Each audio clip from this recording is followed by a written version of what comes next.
Story 1.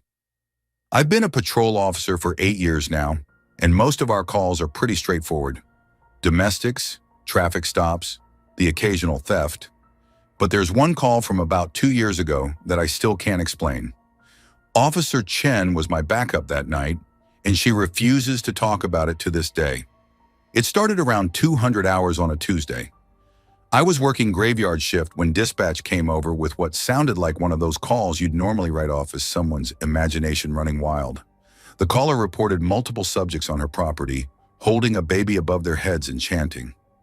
I remember smirking as I acknowledged the call, probably someone watching too many horror movies. The address was up in the mountains, about 20 minutes from town on Pine Creek Road. If you know the area, you know there's nothing up there except scattered houses and dense forest. At night, it's pitch black, the kind of dark that seems to swallow your flashlight beam. No streetlights, no passing cars, just wilderness. I arrived first with Chen about 5 minutes behind me. The property was set back from the road, with a gated driveway cutting through a patch of woods. The house itself was modest, maybe 1,500 square feet, with 2 dim porch lights barely illuminating the front door. 3 sides of the property backed up against heavy forest. Something about the place made the hair on the back of my neck stand up, but I chalked it up to working too many midnight shifts. I was standing on the front patio, about to knock, when I heard movement to my left. Not like an animal, but the distinct sound of something large shifting its weight. It was close, maybe 10 feet away. I swept my flashlight across the patio but saw nothing. The beam just disappeared into the darkness beyond the patio's edge. As I knocked on the door, I could hear 2 voices inside, definitely a male and female having a conversation. I figured the caller had company over, which made me feel better about the movement I'd heard. Standard procedure is easier when you're dealing with multiple residents. The woman who opened the door was in her 50s, trembling and on the verge of tears. She practically pulled me inside, begging me to close the door quickly. Chen arrived just then, and we followed the woman to her living room where a small security monitor was set up on a coffee table. It was a basic system, like a video baby monitor, showing a live feed of the front patio I'd just been standing on. I started asking about the male voice I'd heard, but she cut me off. She lived alone. No one else was there. Chen did a sweep of the house while I pressed the woman about the voice. I know what I heard, but Chen found nothing, and the woman was adamant she was alone. That's when she showed us why she called. She'd been reading on the couch when she heard something through the monitor's speakers. When she looked up, she saw 2 figures standing on her patio, right at the front door. She grabbed her phone, took some pictures of the monitor screen, and called 911. As she's telling us this, the monitor's audio suddenly blasted static, not normal interference. This sounded like wind howling through a tunnel, but the night outside was dead calm. The woman started shaking again, whispering, "They're back." Chen, who's usually unflappable, was visibly uncomfortable. The woman handed me her phone, hands trembling. I scrolled through several dark, grainy photos before stopping cold. There they were, 2 tall, dark figures standing at the front door. They were featureless, like shadows against the patio lights, but clearly humanoid. In one photo, one figure was holding something over its head. In the next, whatever it was had been placed at the base of the door. I tried to rationalize it. Maybe shadows from trees, maybe pranksters. But those figures were too distinct, too deliberate in their movements, and they matched exactly what the caller had reported to dispatch before we arrived. We did a perimeter check, sweeping the property line with our lights. I mentioned the movement I'd heard on the patio and the male voice from inside. Chen just said, "Please stop talking about it." Her voice was dead serious. The woman decided to stay at a hotel in town that night. Can't say I blamed her. As we walked back to our cars, Chen practically sprinted to hers and took off. I found it funny for about 2 seconds, until I realized I was standing alone in that absolute darkness. I've never gotten into my patrol car faster. We never got another call from that address. I found out later the woman sold the house 3 months after that night and moved to Arizona. The case is still open, listed as suspicious circumstances. I also wonder about that male voice I heard, because I know what I heard, just like I know what I saw in those photos. And sometimes knowing something is real is far worse than thinking you imagined it. Story 2. I've been with Fire EMS for 15 years now, And you hear all sorts of stories in this line of work. But there's one that still gives me chills every time I think about it. It came from Captain Reynolds during an overtime shift last summer, and I've verified enough details with other crew members to know it's true. This happened about 5 years ago on B shift. It started as a routine residential fire alarm call at around 0200 hours. You know the type. We get dozens of these, usually triggered by cooking smoke or faulty sensors. Standard protocol has the first due engine responding emergency, while the second engine and ladder company come in routine. Most of us have done this drill hundreds of times. Captain Reynolds was leading engine 17 that night, first due for their district. The call came in from one of those newer developments where all the houses look like mini mansions, all brick facades and complicated roof lines. As they turned onto Valley Creek Road, they saw it, that distinctive orange glow against the night sky that every firefighter knows means business. They rounded the final bend to find a massive 2-story colonial, easily 4,000 square feet, with heavy fire showing from the rear. Flames had already breached the roof, creating that characteristic V pattern that tells you exactly where the fire started. Reynolds immediately upgraded it to a working structure fire and called for additional units. As the incident commander until battalion chief arrived, Reynolds established command and began directing operations from the outside. Once the battalion chief took over, Reynolds moved to the safety officer position, maintaining radio contact with the interior crews as they fought to get the fire under control. They'd gotten most of the fire knocked down when Reynolds noticed something odd. There was smoke showing behind a second-story window on the BC corner of the house. That's the left rear corner for you civilians. He radioed the interior crews to check that room, thinking the fire might have extended there. The response he got still bothers him. "Command, there's no room here, just hallway." Reynolds keyed his radio again, thinking maybe they'd misunderstood the location. He was literally staring at a window, a real physical window with smoke behind it. He gave them more specific directions. Second floor, BC corner, should be right off the main hallway. Again, "Negative, command. We're standing right where you're describing. There's just hallway and corner. No room, no door." Now, Reynolds had been doing this job for over 20 years at that point. He knew what he was seeing. He requested permission from IC to enter the structure, which was granted. He climbed up to the second floor, made his way down the smoke-stained hallway to the BC corner, and nothing. Just like the crew had said, there was nothing but hallway and corner. No door, no entrance, absolutely nothing to indicate there was a room there. But he'd seen that window. He knew there had to be space behind that wall. After conferring with IC, they brought in tools and breached the drywall. Sure enough, behind that seemingly solid wall was a fully furnished child's bedroom. But this is where it gets weird. The room was perfect, unnaturally perfect. The bed was made with hospital corners, not a wrinkle in sight. There was a white desk with notebooks stacked precisely in one corner, a dresser with every drawer closed exactly the same amount. Everything was covered in a fine layer of dust, undisturbed except for their footprints. It looked like some kind of museum display, preserved exactly as it had been the day it was sealed up. The breeze from the broken window made the curtains move, but otherwise the room felt frozen in time. Reynolds said it was like stepping into a photograph. Even the smoke damage stopped at the room's threshold, as if something had been protecting it. They later found out the house had been sold 2 years prior. The current owners had no idea the room existed, their home inspection hadn't shown it, and the previous owners never mentioned it. The realtor's listings and photos from the sale showed no window on that corner of the house, even though it was clearly there when they responded to the fire. The really unsettling part? When they checked the property records, they found that 15 years ago, a family had lived there whose only child, a 12-year-old girl, had disappeared without a trace. The case was never solved. The parents moved away shortly after, and the house had changed hands several times since then. The fire, as it turned out, had started in the kitchen from an electrical fault. Total accident. But Reynolds still wonders about that smoke he saw in the window. The window that, according to all official records, didn't exist. He wonders what made him look up at exactly that moment. What made him so certain there was a room there when all evidence said otherwise. They sealed the room back up after documenting everything for the investigation. The current owners couldn't deal with it.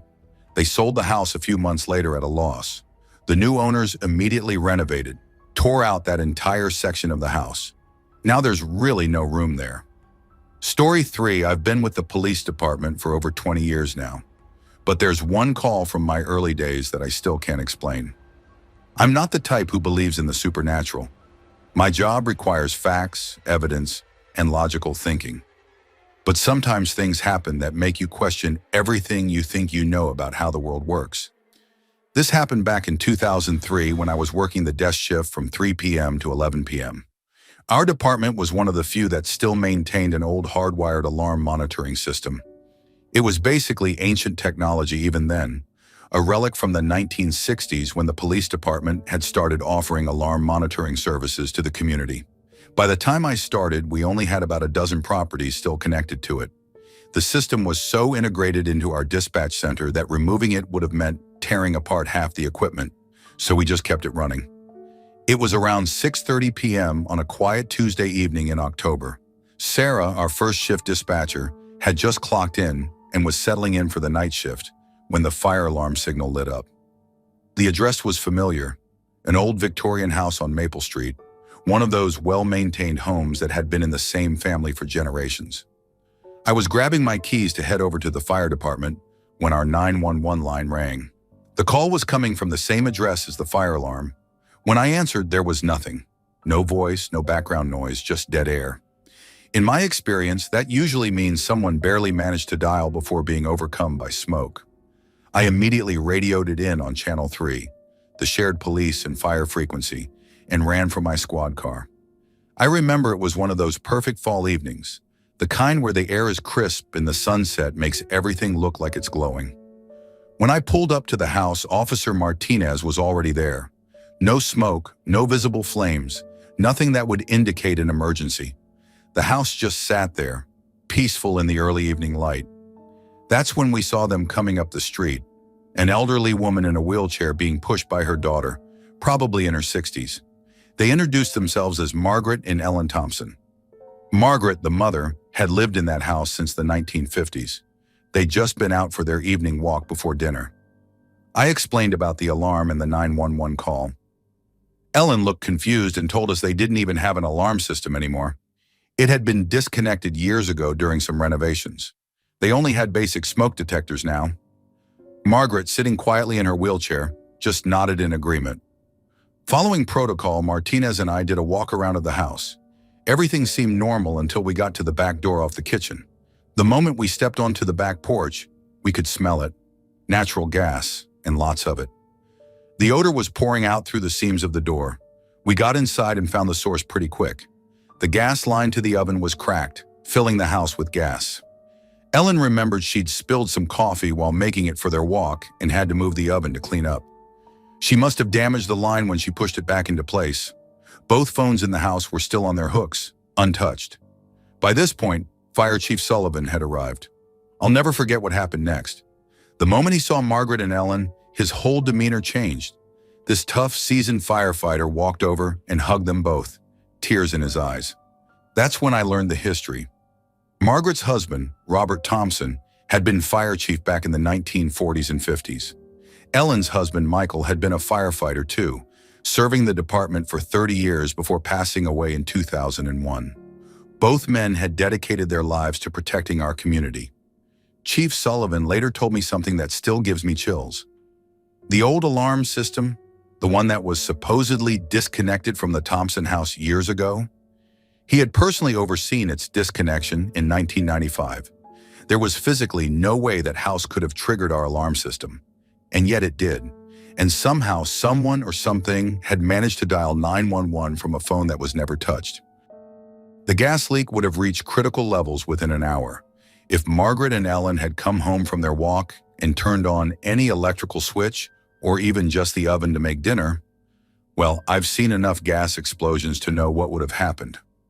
I filed my report that night, documenting the gas leak and the alarm activation. I left out the part about the alarm system being disconnected years ago. Some things you just can't explain in an official report. Story 4, I work at a hospital in one of the rougher parts of Chicago, and I want to share something that happened last year that still gives me chills. The story I'm about to tell comes from two sources: my friend Mark, who's a detective with CPD, and my own experiences as an ER nurse who was there when everything went down. I've changed some names and details for privacy, but everything else is exactly as it happened. It started on a Tuesday night in August. Mark and his partner Dave were responding to a 911 hang-up in West Garfield Park.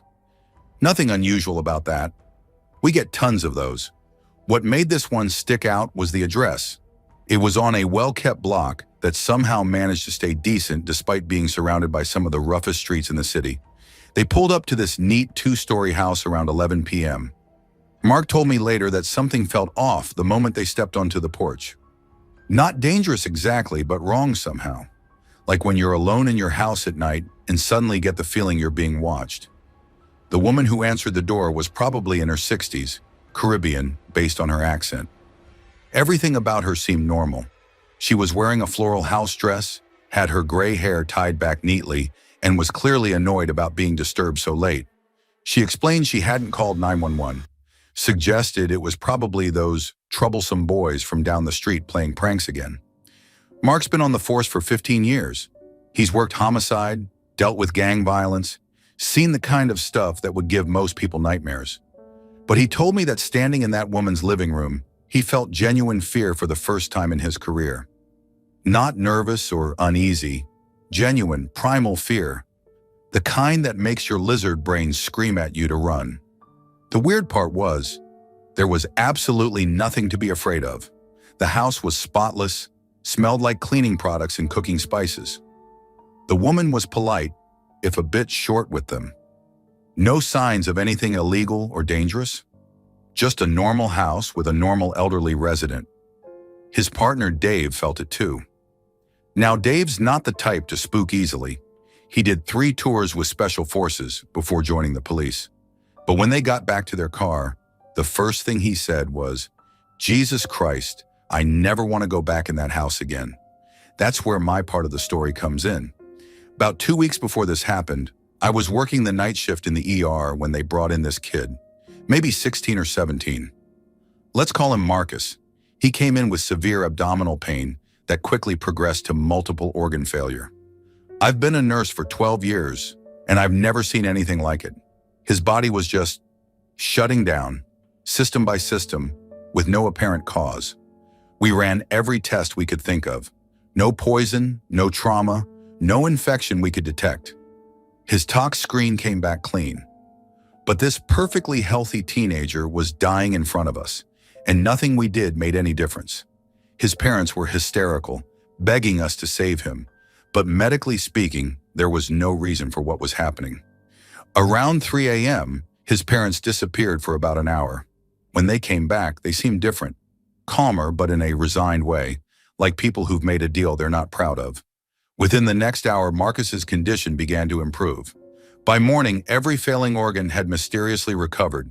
His labs came back normal. There wasn't even any residual damage, which should have been impossible given how long his organs had been in failure. We chalked it up to one of those medical mysteries that sometimes happen in emergency medicine. But then Mark told me his story about the house call, and I mentioned the kid with the mysterious illness. That's when he got real quiet and asked me for the date it happened. Turns out the night before Marcus came into my ER, he had thrown a rock through that Caribbean woman's window. When she confronted him, he apparently mouthed off to her, told her to go back where she came from. According to the neighbors, she just looked at him calmly and said, "You'll wish you hadn't done that, child." The next day, he was in my ER dying of unexplainable organ failure. His parents later admitted they had gone to the woman's house that night, begged her to forgive their son. She allegedly told them, "He's learned his lesson, he'll be fine now." And he was. I know how this sounds. I'm a medical professional. I deal in facts, in things I can measure and verify. But I've looked at Marcus's charts probably 100 times since then. There's no medical explanation for what happened to him or for his miraculous recovery. Mark told me he did some digging after our conversation. Apparently, this woman has lived in that house for almost 30 years. In all that time, there have been multiple reports of strange things happening to people who crossed her. Nothing that could ever be proven, Just a lot of sudden illnesses that cleared up just as suddenly, strings of bad luck that ended after public apologies, that sort of thing. The really creepy part? Mark says no one can remember her moving in. The older residents on the block all know she's been there since the early 90s, but none of them can recall when she actually arrived. It's like she was just always there. For what it's worth, they never did figure out who made that 911 call that sent Mark and Dave to her house that night. The department has no record of it ever being made. Story 5. I've been working as a 911 dispatcher for almost a decade now, and I can count on one hand the number of calls that have genuinely made me question reality. It was during one of those graveyard shifts in December, around 3 a.m. The kind of shift where the silence is only broken by the occasional drunk driver or domestic dispute. The night had been particularly quiet, and I was doing my usual system checks when the first call came in. The number showed up as unknown, not uncommon for older landlines in our rural area. When I answered with the standard 911, "What's your emergency?" there was nothing but static on the other end. Not complete silence, but this weird, pulsing static that seemed to have a pattern to it. I tried again. "This is 911. Do you need assistance?" The static continued for about 5 more seconds before the line went dead. Following protocol, I tried to call back, but got nothing. Our system managed to ping the location, though. It came from an address on Old Mill Road, one of those forgotten stretches of country road that wind through the dense forest about 20 miles outside of town. I dispatched officers Martinez and Chen to check it out, standard procedure for hangups. While they were en route, I got another call from the same number. This time, beneath the static, I could have sworn I heard what sounded like an old music box playing. You know those tinny mechanical sounds? But it was distorted, like it was being played underwater. Before I could say anything, the line went dead again. Martinez radioed in when they arrived at the location. The address led them to an overgrown driveway, blocked by a rusted chain. They had to continue on foot, and their radio communications started getting spotty the further they went in. That's when the third call came. This time, when I answered, the static cleared for just a moment, and I heard what sounded like a child's voice say, "They're coming to the wrong house." The voice was calm, almost sing-song, but something about it made my skin crawl. I tried to keep them on the line, asked who was speaking, but the static returned and the call ended. I immediately radioed Martinez and Chen to warn them, but all I got was interference. When they finally responded, their voices were breaking up. "Found 2 houses, both abandoned, checking the..." Wait, there's another. That's when our entire dispatch system went dark. Every screen, every monitor just died. It couldn't have been for more than 30 seconds, but it felt like hours. When everything came back online, I had 5 missed calls from that same number. I could hear Martinez trying to radio in through the static. "Dispatch, you need to. Something's not right. The third house, it's not. It shouldn't be." Then Chen's voice, more urgent. "Jesus Christ, the foundation. It's not touching the..." Their radio went silent. I dispatched backup immediately, 2 more units, while trying desperately to raise Martinez or Chen on the radio. Nothing but static. The same pulsing static from the phone calls. The backup units arrived within 10 minutes, and I finally heard Martinez's voice again, but he sounded different. Shaken. They were heading back to their patrol car and needed EMTs on standby. When I asked what happened, all he would say was, "The house is gone. It's just gone." When I finally got their full report, it didn't make any sense. They'd found 2 abandoned houses at the end of the driveway, just like the caller said. But they'd also found a third house, set back in the woods, that looked like it was barely standing. According to Martinez, as they approached it, they noticed something wrong with the foundation. It seemed to be hovering about 6 inches off the ground. They said when they tried to get closer, all their flashlights died simultaneously. In the darkness, they could hear what sounded like that same music box playing from inside. Chen swears she saw lights moving in the windows, but not like flashlights or lanterns. More like faint, bluish orbs floating past the broken glass. Martinez said he felt something brush past him in the dark, like a cold wind, but solid. When they finally got their lights working again, The house was gone. Not hidden by trees or anything, just gone. Where it had stood was nothing but undisturbed forest floor, like nothing had ever been there. The backup units searched the entire area but found nothing. No foundation, no debris, not even footprints besides those left by Martinez and Chen. The two abandoned houses were still there, but there was no sign that a third house had ever existed. I pulled the call logs the next day. None of them existed. Not a single one of those calls was recorded in our system. The only proof anything happened that night is the official report filed by Martinez and Chen, and a single blurry photo on Chen's phone that shows what might be the corner of a house, or might just be shadows in the trees. Both officers requested transfers to day shift after that night. Martinez quit the force entirely 6 months later. Chen still works here, but she refuses to take any calls from that area of the county. I've looked into the history of that property. The original house that stood there burned down in 1954, killing an entire family: mother, father, and their young daughter. According to the newspaper archives, the daughter's body was never found, though they assumed she perished in the fire. The weirdest part: the only item that survived the fire was an antique music box, found in the ashes completely intact. It was logged as evidence but disappeared from the police storage room a week later. I don't know what Martinez and Chen saw that night. I don't know who or what was calling 911, but I do know that somewhere out there, in the woods off Old Mill Road, there's a house that shouldn't exist, with a resident who never left, still trying to reach out through the only means they have left. Thanks for watching. Don't leave before leaving a like to this video. Also hit the subscribe button to support my work. And as always, have a horrific nightmare, my dear.